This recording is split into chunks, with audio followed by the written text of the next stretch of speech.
que seria a intencionalidade no pensamento de Edmund Husserl? E por que, para ele, a consciência cria o mundo e traz verdades para ele? E ainda, o que seriam as modalidades que surgiriam com o avanço da fenomenologia? Poli, sinceridade, ainda bem que você não é minha aluna, porque por essa pergunta eu tenho lhe reprovado na primeira aula. Na primeira aula, dona Poli. Não, mas vamos com calma que a gente chega lá. Como o Kaique falou aí, né, são várias perguntas em uma. Eu vou começar pela primeira. O que seria a intencionalidade? Então, voltemos aqui àquele contexto inicial que eu falei para vocês do Frege e do Husserl, certo? Era o contexto de fundamentação. E onde é que o Husserl estabelece a fundamentação de todas as coisas? Que tem a ver com o final da pergunta, né? Como é que a consciência cria o mundo? É exatamente a questão da consciência. Nós não iremos entender a questão da intencionalidade se nós não entendermos que no método fenomenológico, o papel desempenhado pela consciência no método fenomenológico. E a ideia do Husserl é o seguinte, olha, nós temos que criar aqui uma distância entre aquilo que é fato no mundo, a coisa empírica propriamente dita, e como essa coisa se apresenta à minha mente, à minha consciência. Estou aqui com um copo na minha mão. Só para vocês terem a visão do que o Husserl queria. Todos vocês estão olhando para esse copo aqui. Qual é a garantia que eu tenho que nós estamos vendo a mesma coisa?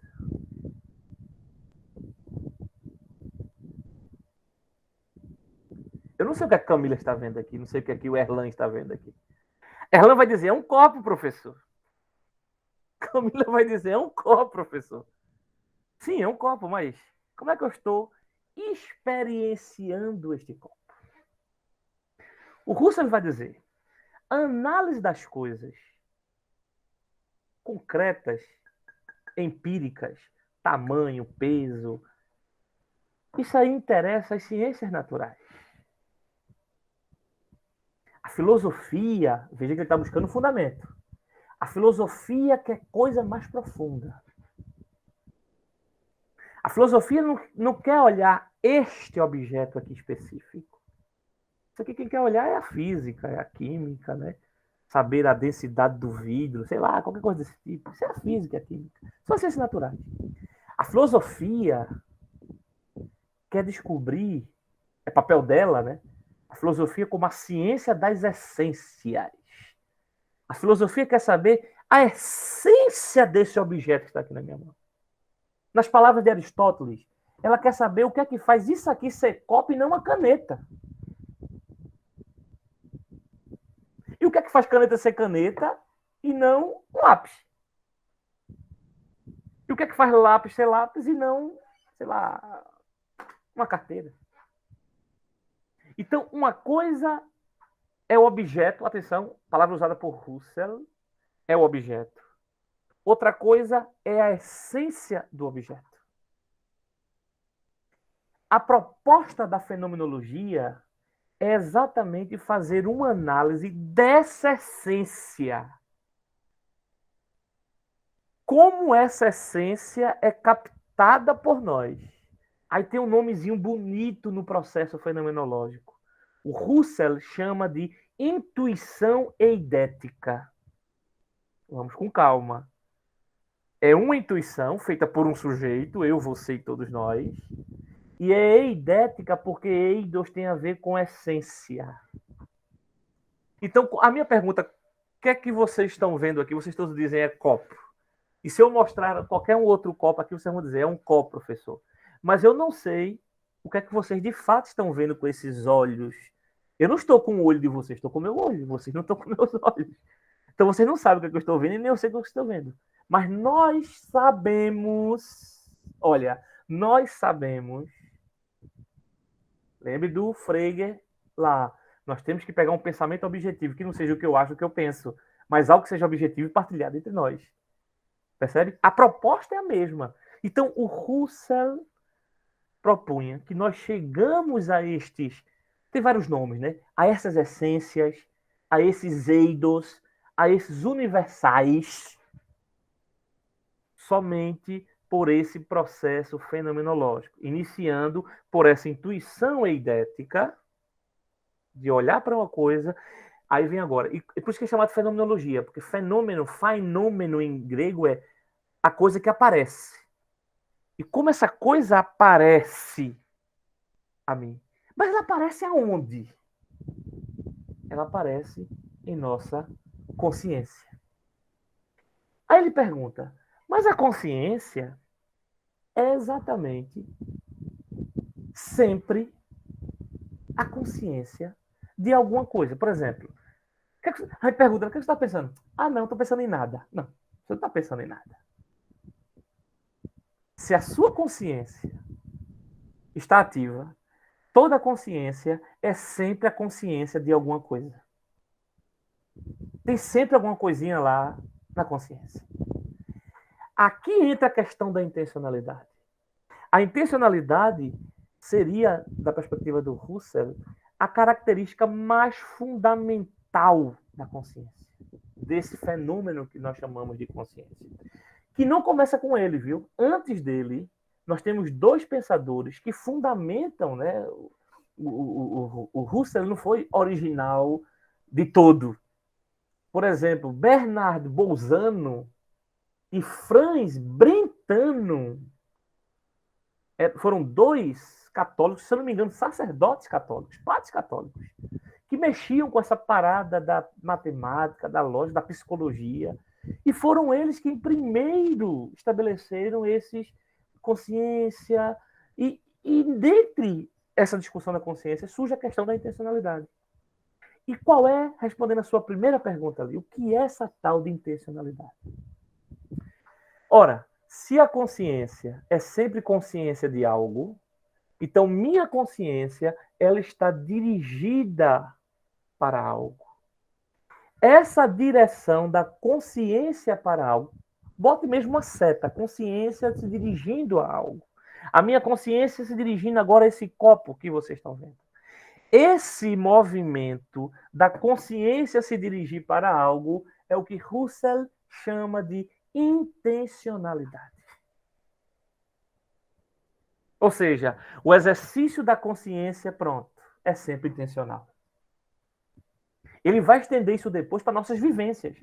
As nossas vivências são todas elas vivências intencionais.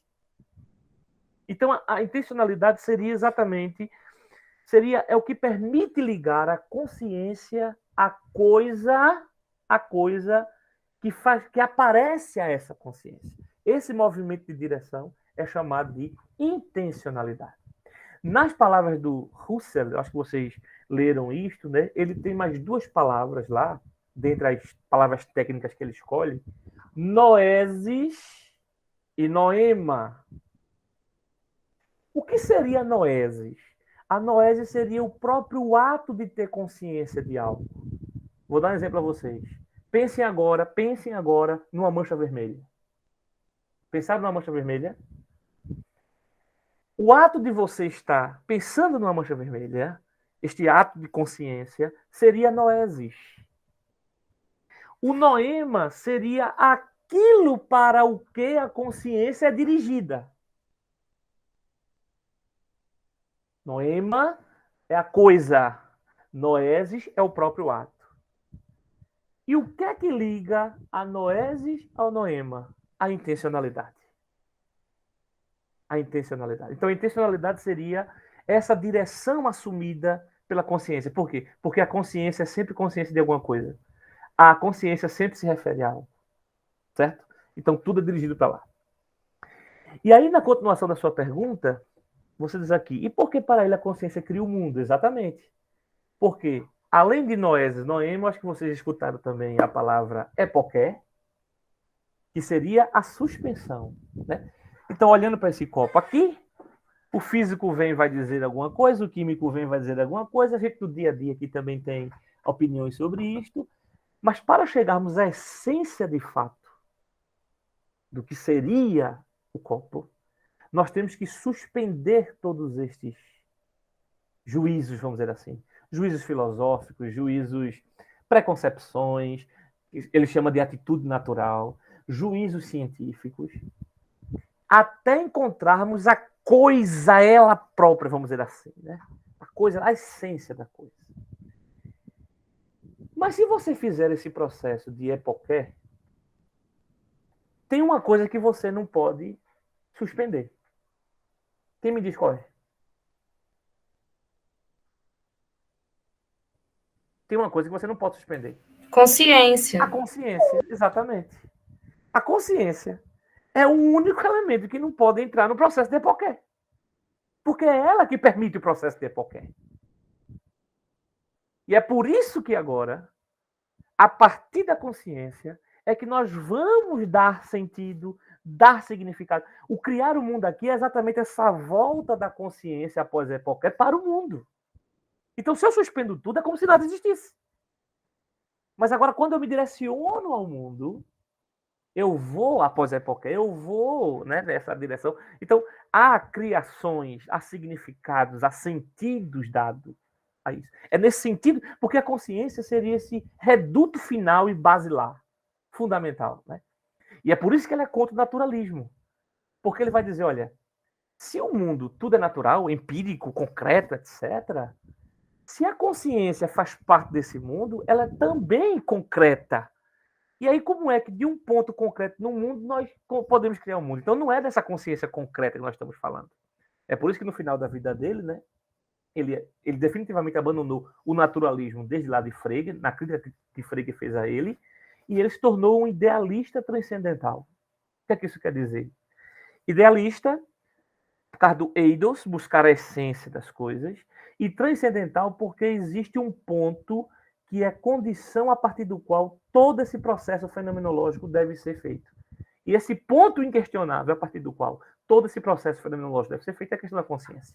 Então, a consciência seria um elemento dessa perspectiva transcendental. É uma condição de possibilidade para. Isso que quer dizer transcendental. Que não tem a ver, gente, em filosofia, não tem nada a ver com transcendente. Transcendente.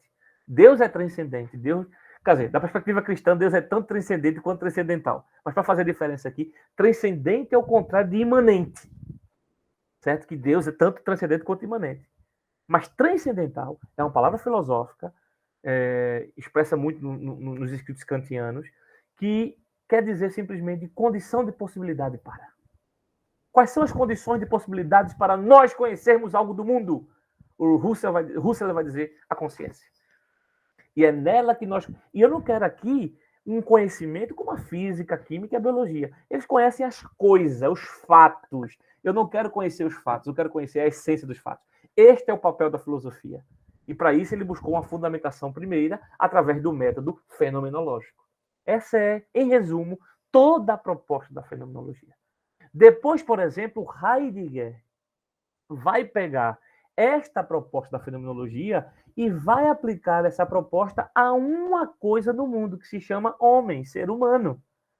Ele vai fazer uma antropologia a partir desses elementos da fenomenologia de Husserl. Né? Ele foi aluno do Husserl e substituiu, inclusive, Husserl. Então, basicamente é isso. Ou seja, o criar é o dar sentido a partir desses processos fenomenológicos. Okay? E intencionalidade é a direção da noesis do próprio ato para o noema, né? Se você quiser assim, do ato que já é o ato de pensar o noema, e a direção da consciência para a coisa é chamada de intencionalidade.